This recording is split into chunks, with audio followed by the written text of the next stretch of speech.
বাইকটো লৈ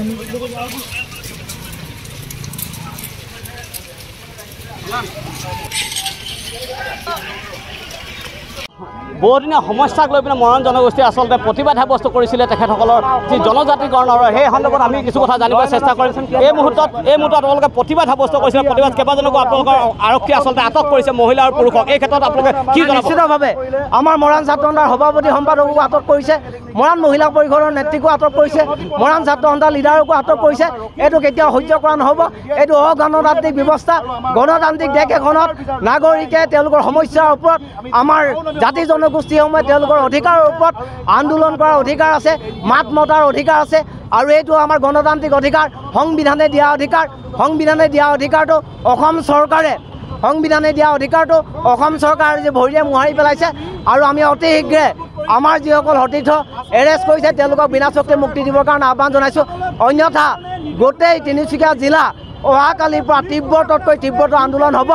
আৰু ইয়াৰ পৰা যিকোনো পৰিস্থিতি উদ্ভৱ হ'লে অসম চৰকাৰ আৰু প্ৰশাসনে জগৰীয়া হ'ব। এটা কথা ইছ্যু আমি সদায় দেখিবলৈ যাওঁ, ইলেকশ্যনৰ আগত আপোনাৰ জনজাতিকৰণ কৰাৰ সন্দৰ্ভত সদায় আলোচনা হয়, তাৰ পাছত কিন্তু যেতিয়া ইলেকশ্যন শেষ হয় তাৰ পাছত জনজাতিকৰণৰ কথাটো বন্ধ হৈ পৰে। কি জনাব? নাই, নিশ্চিতভাৱে অসম চৰকাৰ আৰু ভাৰত চৰকাৰে যেতিয়া ইলেকশ্যন আহে বহাগত কুলি চৰাই বিনোৱাৰ নিচিনা তেওঁলোকে আমাক আলোচনালৈ মাতে আৰু আলোচনাত আশ্বাস দিয়ে কৰি দিম বুলি।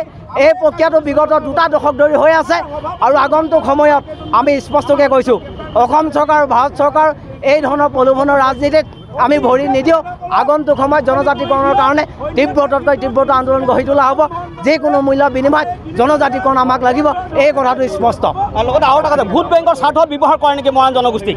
নাই, নিশ্চিতভাৱে তেওঁলোকে ভাবে যে মৰাণ জনগোষ্ঠী এটা সৰু জনগোষ্ঠী, তেওঁলোকে ভোটত বিশেষ প্ৰভাৱ পেলাব নোৱাৰে, তেওঁলোকক প্ৰলোভন দিলে তেওঁলোকে মানি ল'ব। এই কথাটো যদি চৰকাৰে ভাবিছে তেতিয়াহ'লে এইটো মূৰ্খ জগত বাস কৰিছে। আগন্তুক সময়ত আমাৰ 25টাকৈ সমষ্টিত আমি প্ৰভাৱ বিস্তাৰ কৰিব পাৰোঁ। আগন্তুক সময়ত 25টা সমষ্টিত অসম চৰকাৰক আমি যোগ্য প্ৰত্যুত্তৰ দিবৰ কাৰণে সক্ষম হ'ম। হয়, ধন্যবাদ। লগতে ক'ব লাগিব মৰাণ জনগোষ্ঠীয়ে আচলতে বহু বছৰৰ দীঘলীয়া দাবী আচলতে জনজাতিকৰণৰ সন্দৰ্ভত আচলতে আজি প্ৰতিবাদ সাব্যস্ত কৰিছিলে।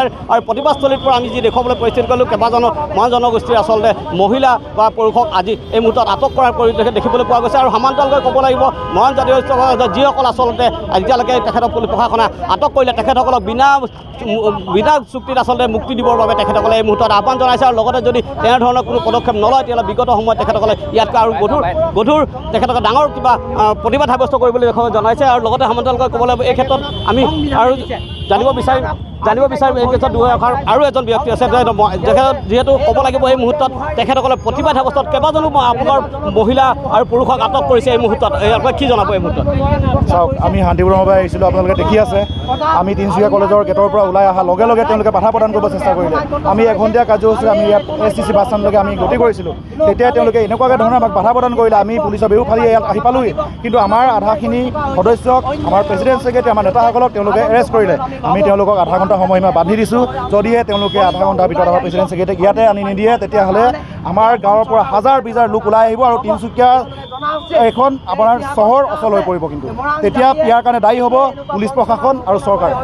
হয়, এই মুহূৰ্তত ক'ব লাগিব যে এই মুহূৰ্তত যিসকলক আচলতে আটক কৰিছে তেখেতসকলক বিনা চুক্তি আচলতে মুক্তি দিবৰ বাবে তেখেতসকলে দাবী জনাইছে। আৰু এই সন্দৰ্ভত তিনিচুকীয়াৰ পৰা মই সন্তোষ ফুকন।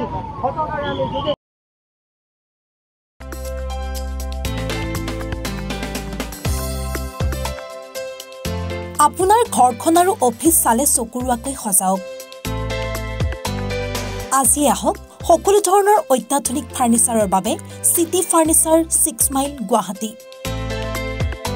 আমাৰ ঠিকনা 6 মাইল পাঞ্জাবাৰী ৰোড, পুৰবিদাৰীৰ সন্মুখত, গুৱাহাটী। আমাৰ যোগাযোগ নম্বৰ 9435013969।